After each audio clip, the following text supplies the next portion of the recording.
Match day two for the Super Falcons of Nigeria, and it's going to be against another South African country in Botswana. It's going to be a very tough one. It's going to be a very difficult match for the Super Falcons, no doubt about this one, because they lost the first match against South Africa, and they know very well that they have to go all ahead today and record a maximum victory with a convincing victory, let me say, a convincing victory, let me say, against the South African side, talking about Botswana, who won the first game against Burundi, 4 goals to 2. Well, Botswana, a first timer in this tournament, Nigeria, 9 times champions, and they are looking to make it 10 this time around. But it's going to be a very difficult match, no doubt about this one. It's going to be a very tricky one because Super Falcons know that it is a make or mar game for them. They can't afford to not get the maximum 3 points in this one because I doubt if that would see them progress to the next round if they fail to make it maximum point in this one.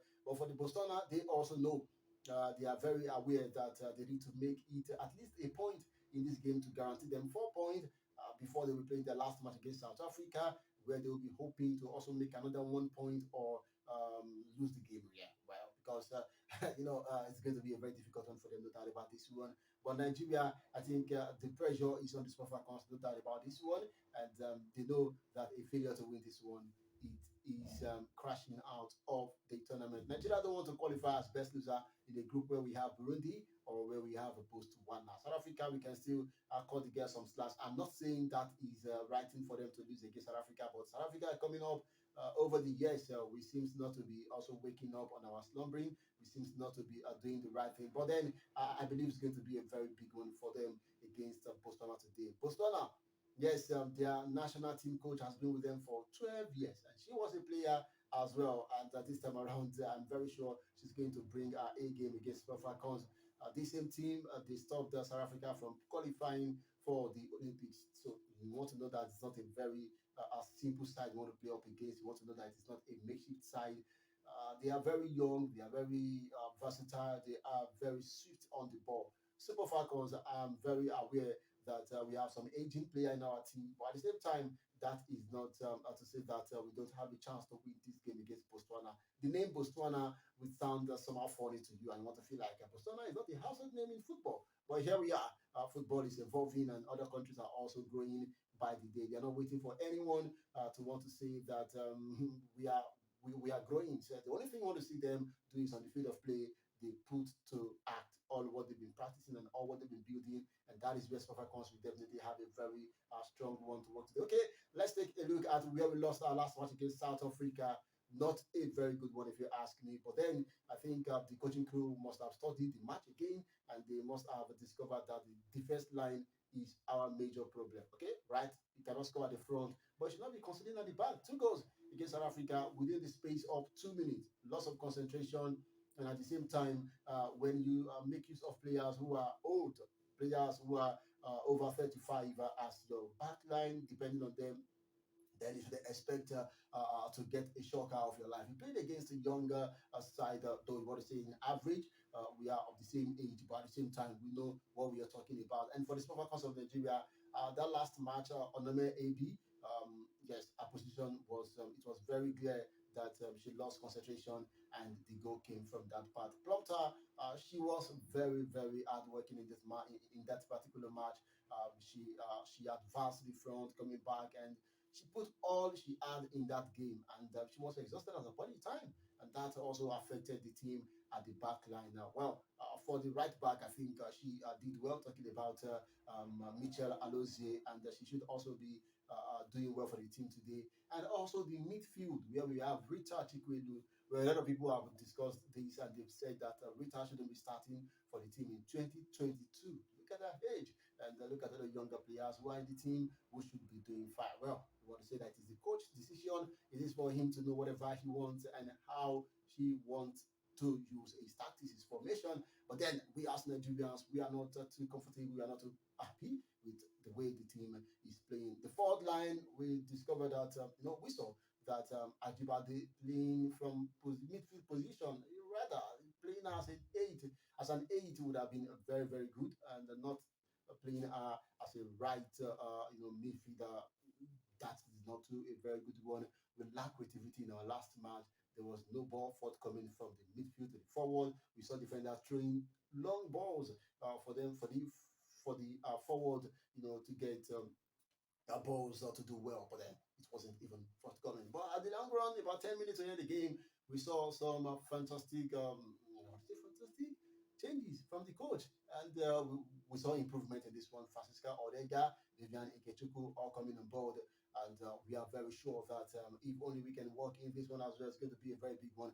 Asisat Oshola is out of the team now due to injury, and that for me, it's not a big deal because when was the last time she scored for the national team? But at the same time, you want to say that we have younger players who can come in. A lot of people have been making case for Monday Gift, but I doubt if the coach is going to want to make use of Monday Gift in this one. But here is what I have thought of right from the beginning of the day. I've been thinking of a various formation 3-4-3, 4-3-3, 4-4-2 formation, but I still believe that the coach is going to maintain what he used in the last match. Probably three changes, yes, should be coming in this one.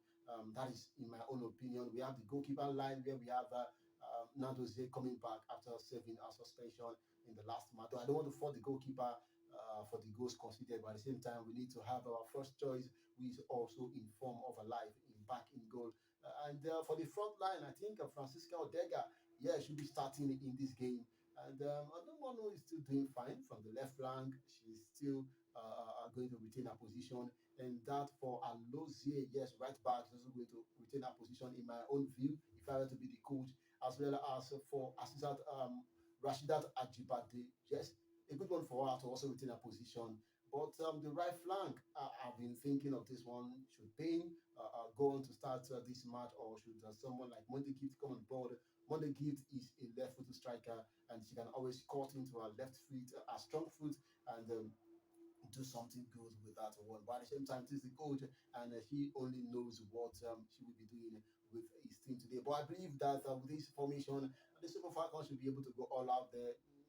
I'm expecting to see Okobi come into the midfield where she will be partnered with Ajibade as well as